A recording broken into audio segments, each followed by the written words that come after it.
The Locked On Podcast Network presents the NBA Big 3 in 30.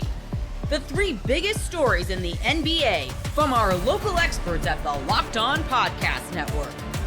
We bring you the real story, why it matters, what's next, who wins the big game, and more, all in 30 minutes. The NBA Big 3 in 30 starts now with the biggest story in the NBA. Donovan Mitchell stole the show, and the Cavs looked like the Cavs again on Wednesday night against the Philadelphia 76ers.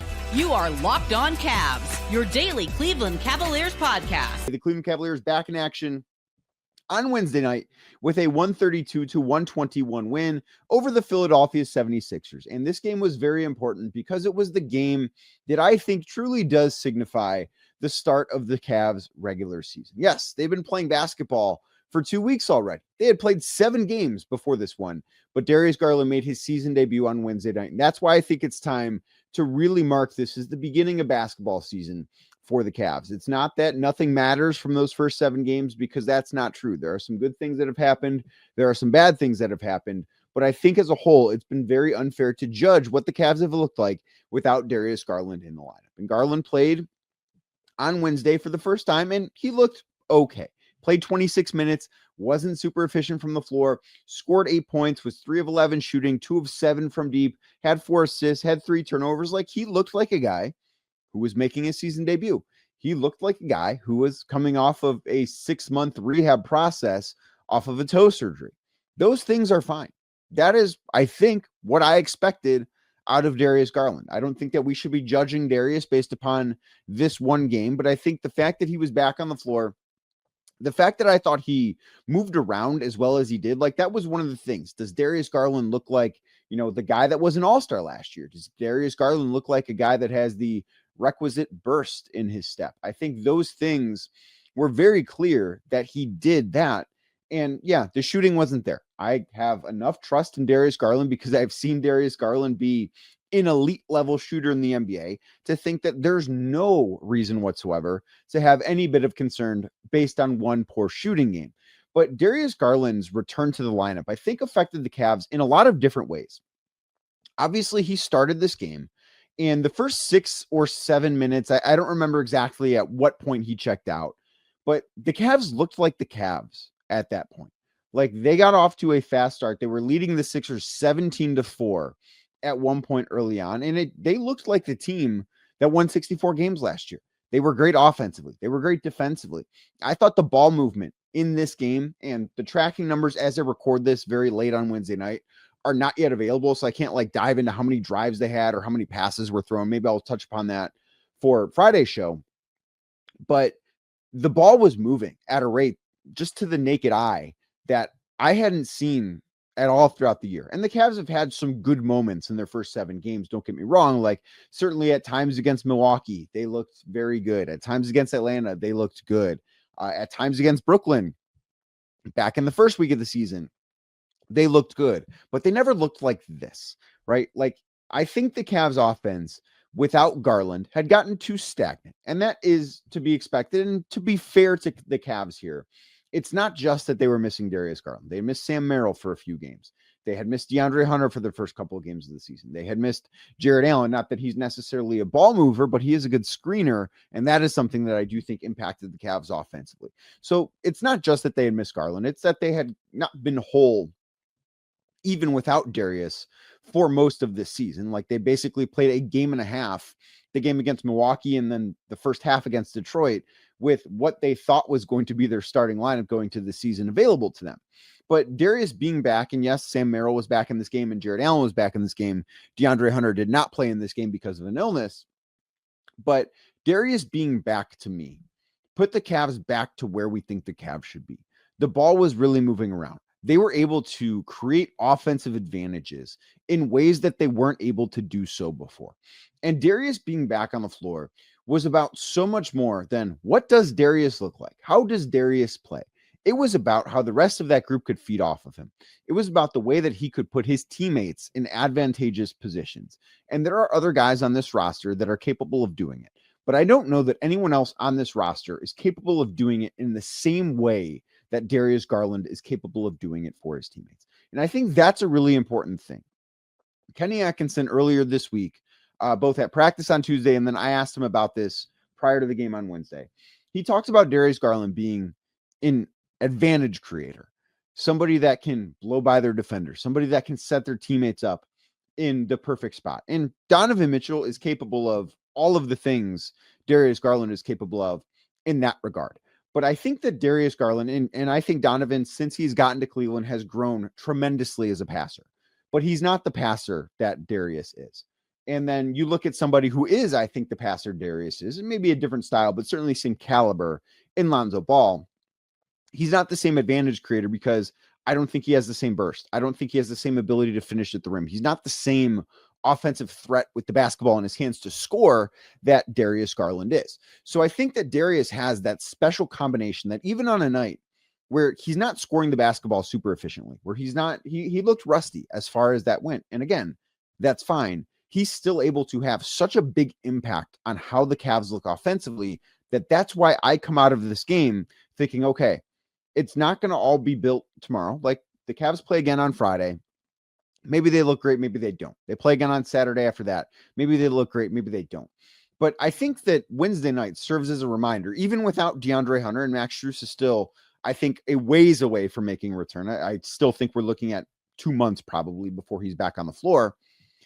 But even without those guys, I think that this serves as a reminder of just what the Cavs are going to be capable of, because it's going to take them some time to get up to speed. They're not done having growing pains that they've been talking about. Those things are still going to exist. But this was another reminder of, oh yeah, the Cavs are really good. Like the Cavs offensively, they were 26th in the NBA coming into Wednesday night. And yes, Philadelphia was on the second night of a back-to-back, and Philadelphia didn't have Joel Embiid, and they didn't have Jared McCain, and they didn't have Paul George. This is not about who they played. It's about how they look. The Cavs' offensive rating coming into this game was 111. In this game, their offensive rating was in the 130s. They looked like an elite offense in the way we expect them to be an elite offense for the first time all season. And the other thing, so actually there are 2 more things that I think Darius Garland's return did. I do think it was an emotional boost for the Cavs, and maybe it was the classic edition night had that building feeling a certain type of way. I know there were guys on the team that were very, very excited to be in those navy blue threads and play on that floor. Donovan Mitchell talked about it afterwards. So maybe that was part of it too, but it just felt in watching that game like there was a different energy that the Cavs had that had been missing for the first 7 games, and not like missing for the entirety of the first 7 games. And I don't think that they have been playing like joyless basketball or anything, but I think there was an extra amount of joy that was sort of injected into who they were as a basketball team on Wednesday night. And I think Darius Garland is the reason for that. I genuinely think this team was very, very excited to get to play basketball with Darius Garland again. I think that was evident in the way the ball was moving. I think that was evident just like the style of play, the joy that they played with. I don't know a better way to describe what Garland's first stint looked like, where, I mean, the ball was moving so well. And then the third quarter was just like, that is Cavs basketball. That is what we expect the Cavs to look like. That to me is what the best team in the Eastern Conference and a team that can win the championship this year looks like. And I think that is one of the most important things to come out of this. And then the other thing that Darius's return does for the Cavs is it puts guys back into their natural spots.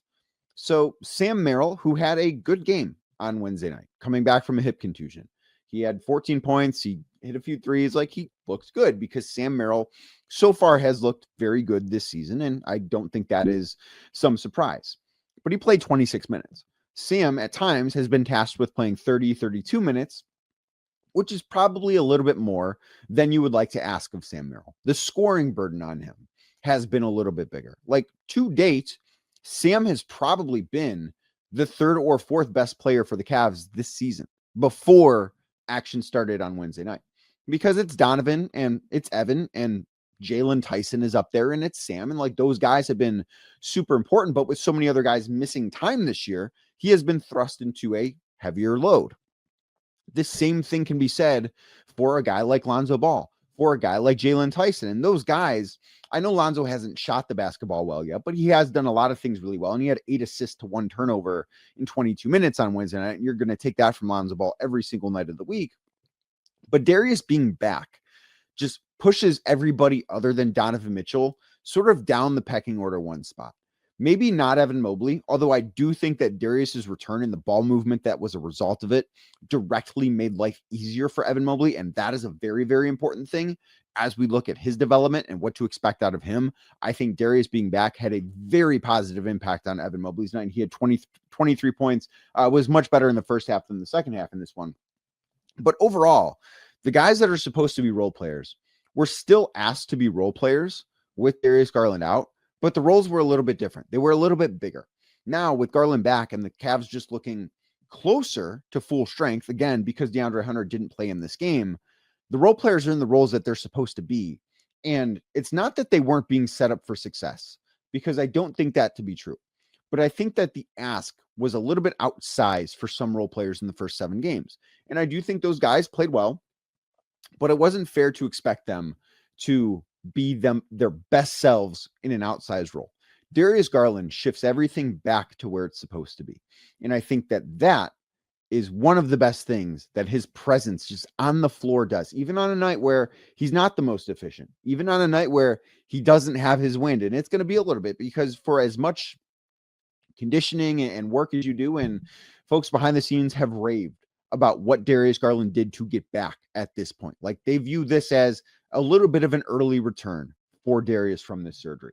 But no matter what you do, you're not going to be in game shape until you actually play in several games. Like, Darius Garland is probably going to be tired again on Friday night, and that's fine. And if he plays both ends of the back-to-back, which I don't know if that's the plan or not, I've not asked about that. If he plays both ends of the back-to-back, he's going to be tired on Saturday too. That's just going to be a part of the process for a little bit. But overall, I think that there are some really, really encouraging things to look at from Garland's return to the floor. The Cavs are going to be better for it, and I think Wednesday night was just the first sign of it. The NFL season is rolling along, and FanDuel is making sure you're ready for the weekend with a can't-miss offer. Right now, new customers can bet just $5. And if your bet wins, you'll get $300 in bonus bets to use across the app. I love using FanDuel because it fits however I want to bet in the moment. Player props, building a same-game parlay, or even jumping in live as the action unfolds. It's quick, it's easy, and it's the best way to add a little more energy to Sunday. So are you ready to play? Download the FanDuel app now by visiting FanDuel.com to get started. That's FanDuel.com to place your first $5 bet. The New York Knicks get their win of the season, crushing the Minnesota Timberwolves. You are Locked On Knicks, your daily New York Knicks podcast. Jay, we are talking the win of the season, the quarter of the season for the New York Knicks. Josh Hart, I might have been wrong. It seems like he's playing even better and shooting even better with the broken finger. Mitchell Robinson finally looks like himself. He was an absolute monster, changing the game in just 16 minutes on the floor. A bounce-back third quarter from Jalen Brunson. Some demon activity on both ends of the floor from OG Anunoby. Man, I've rarely been more excited to get into a podcast. A 137-114 win for the Knicks over the Minnesota Timberwolves. And before we get into it, there's just something about playing this Minnesota team. You rewind 2 seasons ago, first game of the OG Anunoby tenure. Julius Randle, ironically, cooks them in the fourth quarter, and that set off the best month the Knicks have had in the last 25 seasons. Last year, Cat just has that, all-time annihilating second quarter where he cooks Rudy Gobert. The Knicks scored 50 points. They had something like 80 in the first half. They blow the doors off the Timberwolves. That showed you the ceiling of last year's team. And now just 8 games into this year, XJ, we see the ceiling when this team is firing on all cylinders in that third quarter, in the fourth, 40 in the third, 83 total points in the second half. It was wild. It was amazing.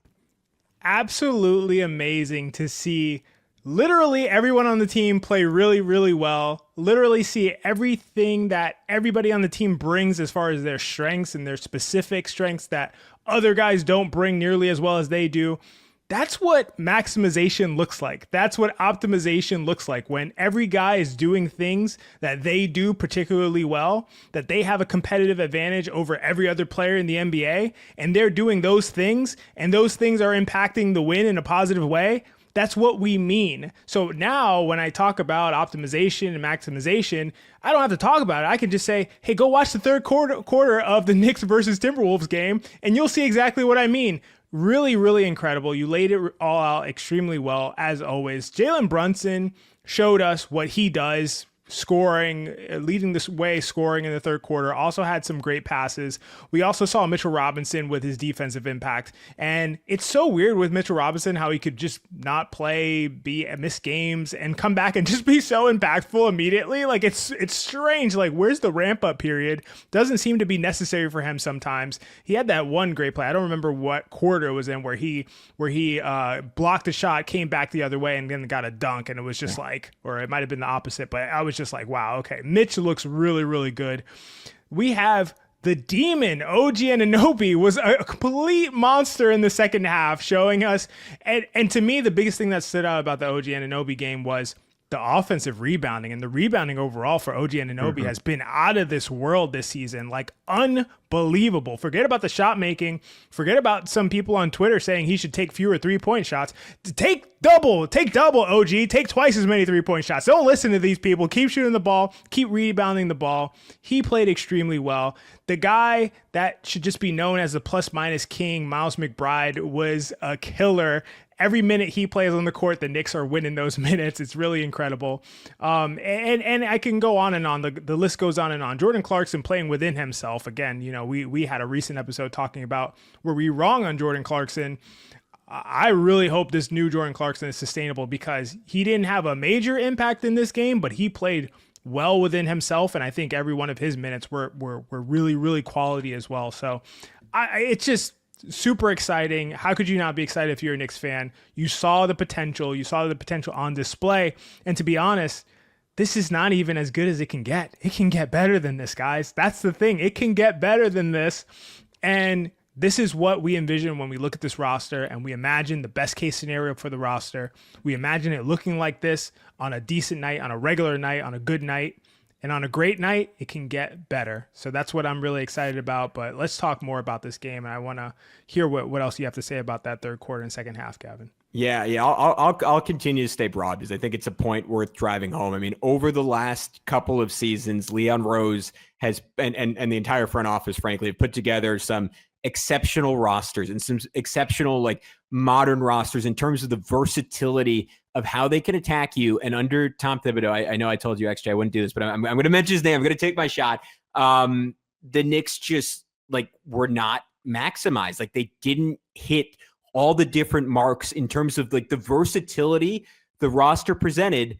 Tom Thibodeau fit them into, like, a very tight frame. And I think within that frame, to be clear, Tom Thibodeau got everything possible out of this team. Like, he maximized his style of play. What I love about Mike Brown so far is, like, he's going to hit you in a bunch of different ways. Like, you see the power ball. And this is the first time all year we've gotten that, right? With a healthy Josh Hart, with a healthy-ish Josh Hart, but he looked like a healthy Josh Hart, a mostly healthy Mitchell Robinson. And you start to see the rim pressure element, right? The Knicks finished with 21 offensive rebounds in this game, 9 of them in 16 minutes for Mitchell Robinson. The pressure he can put on you as a rim runner, right? Like, we saw Jalen Brunson in his, maybe the play of the game, for him, where he runs a pick and roll with Mitch. Both Wolves stay with him. It was Rudy Gobert and Jaden McDaniels follow Jalen Brunson. Anthony Edwards steps down to tag Mitchell Robinson, and Jalen has gotten so good at this. He stares down Mikal Bridges, who is Anthony Edwards' man, at the top of the arc. He's going to pass it to him for a wide open three. Ant bails to rush out to Mikal, and Jalen zips a no-look pass to Mitch, who actually caught it and dunked the ball. And then to your point, like, that dunk he had before the block was off of Josh Hart. Like, again, rim pressure. Like, he beats a closeout up and under. Mitchell Robinson flushes it. And you see Chris Finch take a timeout and scream at his team, according to Katie George, why the F are we closing out on Josh Hart? He could go 9 for 10. We do not close out on Josh Hart. But you saw the Wolves start to do it because Josh Hart was shooting the ball well. And we got to see Josh, both in transition and in the half court, apply legitimate rim pressure. And if Josh is going to shoot it well and teams are going to close out on him, like, the Knicks are just going to become unguardable because you run out of options on when to leave someone. And to that point, the Knicks starters from last year that flailed so many times in big games, they play more minutes than any other Knicks lineup, I think specifically because of how Josh was shooting the ball, makes that lineup accessible. And they weren't dominant, but they were quite good. They outscored Minnesota 22-17 in those 7.5 minutes. We have to continue to see how that evolves. They had 146.7 offensive rating during that time. That is obviously just ridiculous. That is really, really exciting.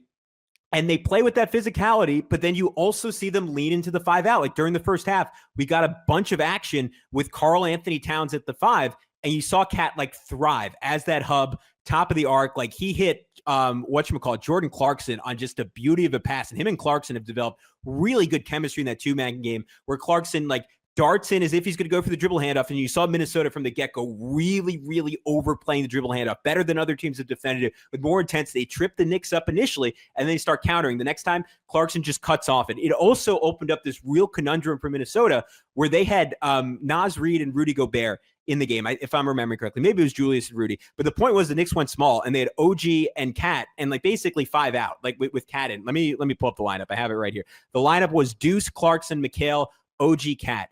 And when the Knicks go 5 out, Rudy initially guards Cat, and Cat just toasts him off the dribble for a one-handed dunk. So the next possession, Chris Finch is like, all right, I'm switching him on to OG Anunoby, and Deuce McBride does a great point guard thing. He waves Cat out of the play, and he says, no, bring Rudy into this. We want to go at Rudy. OG comes up, sets a screen, pops off at Rudy, just got dunked on, doesn't want to get blown by again. He plays off OG. OG puts a 3 in his eye. So you're seeing the Knicks win with this bully ball style and with 5 out. And like, just like, this is, I think, everything we wanted actually. And it's a testament to the roster Leon Rose built. And it's a testament to this team for executing on it.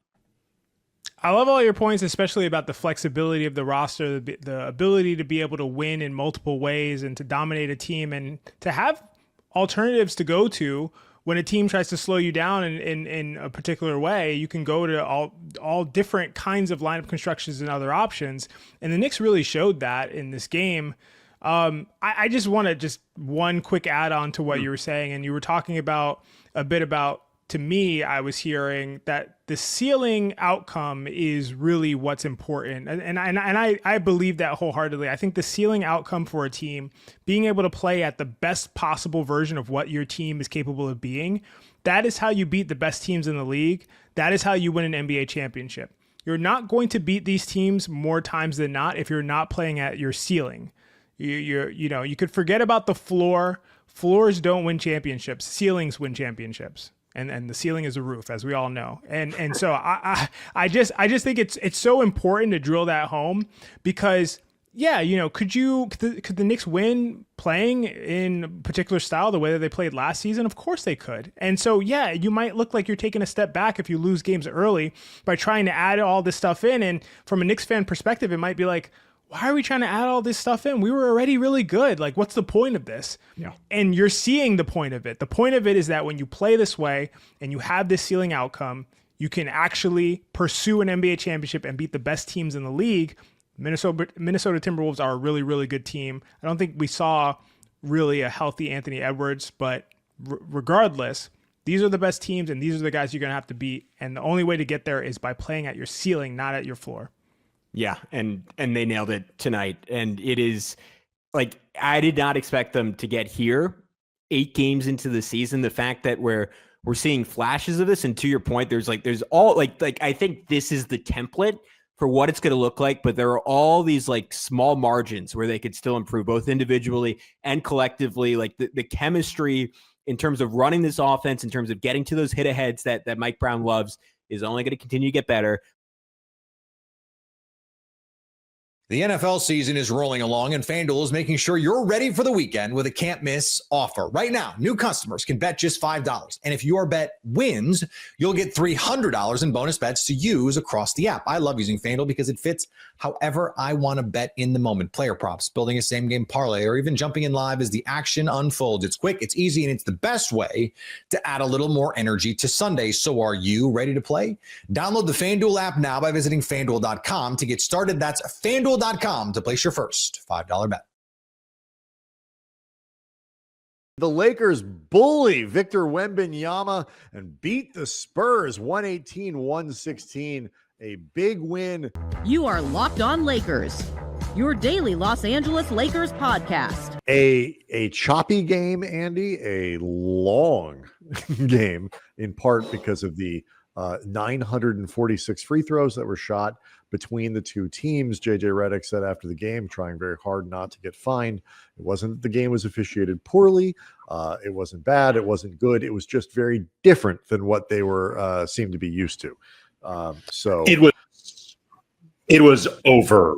It was over officiated, I think would be the best way of putting it. It was not, I don't think it was over officiated or over called in either direction. As if you take a look at the box score, both teams spent an inordinate amount of time at the free throw line. You had 84 free throws between the two teams, 40 for San Antonio, 44 for the Lakers. 76 personal fouls called. Like, neither team could complain that one side was favored more than the other. They both could complain that it was very difficult to get into any type of rhythm. And for that matter, the Stars did not get the kid gloves treatment either.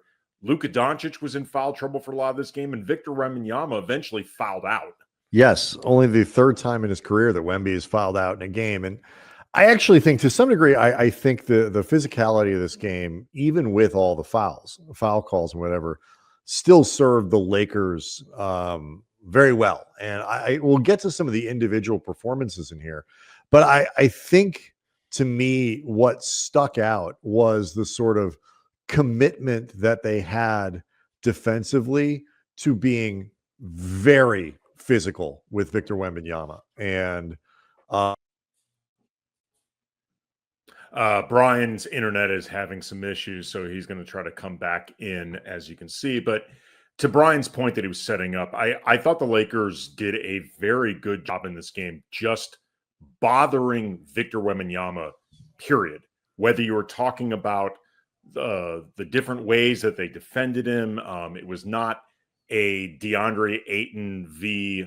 Victor Wembanyama type game. I think they saw a little bit of the way Phoenix was sending sometimes smaller players, but doubles at Victor all the time. And in this particular case, whether it was often Rui or Marcus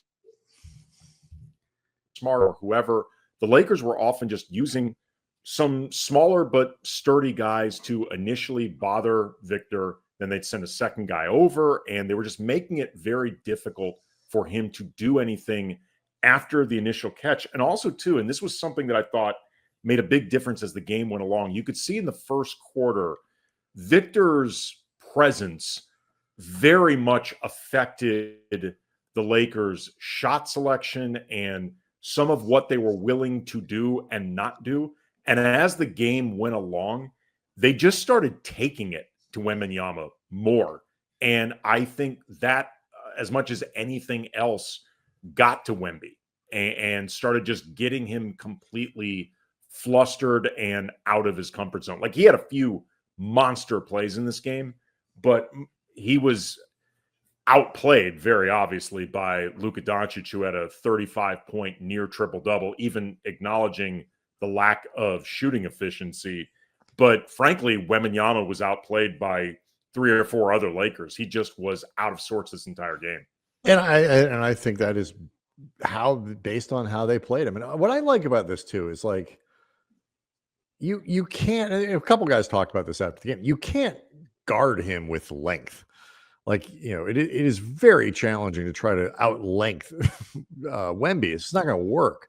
And so you say, like, there were times when Marcus Smart was on him, and you're giving up all that hype, but it's a very physical guy. Smart drew at least one offensive foul, I think 2 against Wemby. Smart? Yeah. In this game, according to my quick rundown, Marcus Smart drew 2 charges against Wemby and a blocking foul. Plus, Rui had a couple charges drawn against Rui. him as well. Yeah, right. Rui drew a couple.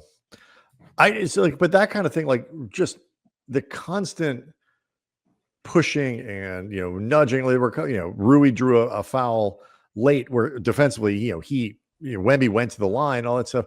But even little things like just he got underneath him when Wemby was trying to catch it at the elbow and pushed him out. Like it was a foul on Rui, but just the constant contact, I think, and all that stuff really annoyed Wembanyama, and then that leads to I think some frustration when that led to the sixth foul. You see like that charge that Rui took, which, by the way, if you see the sort of the still frame of it, is the most bizarre looking play ever, because Wembanyama's stride is like 4 feet past Rui, but the rest of his body is still square to him.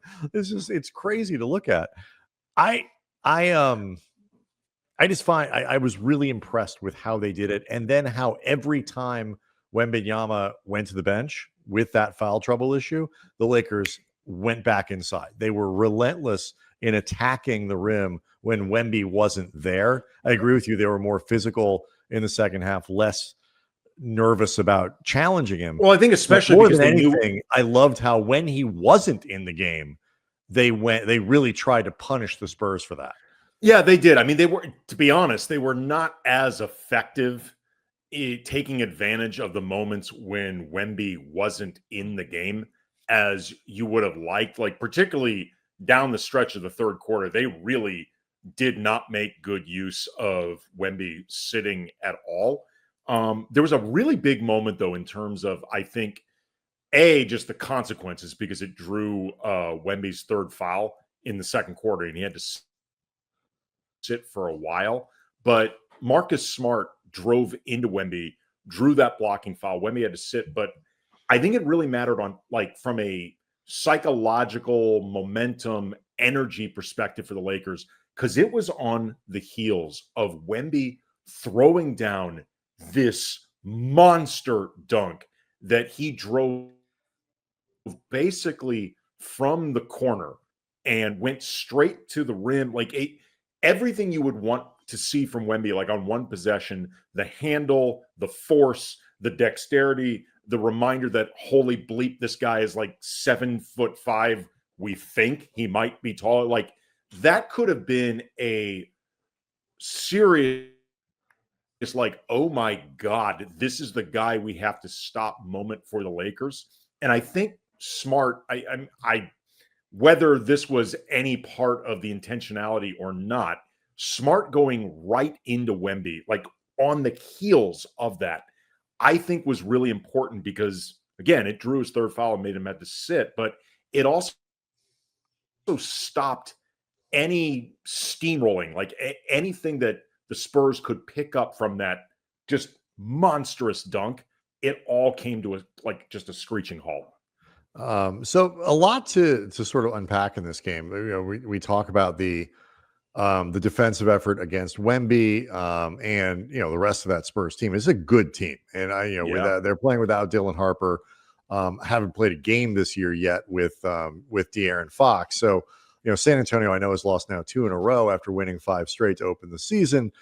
This is a really good team. They're getting Jeremy Sohan back into the lineup, and I don't think they're going anywhere in that sort of top 6, top 7, certainly in the Western Conference. So, it was really fun to see what this matchup looked like early, because I think it's going to be a significant one down the stretch.